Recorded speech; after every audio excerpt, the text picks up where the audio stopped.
শ্ৰী হিমন্ত বিশ্ব শৰ্মা,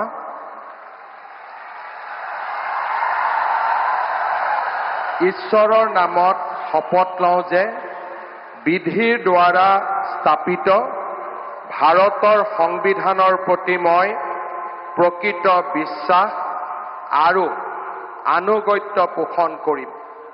মই ভাৰতৰ সাৰ্বভৌমত্ব আৰু অখণ্ডতা অক্ষুণ্ণ ৰাখিম। মই অসমৰ মুখ্যমন্ত্ৰী হিচাপে মোৰ কৰ্তব্য বিশ্বস্ততাৰে আৰু শুদ্ধ অন্তঃকৰণেৰে সম্পাদন কৰিম আৰু মই ভয় বা পক্ষপাত, অনুৰাগ বা বিদ্বেষ নোহোৱাকৈ সংবিধান আৰু আইন অনুসাৰে সকলো শ্ৰেণীৰ লোকৰ প্ৰতি ন্যায় আচৰণ কৰিম।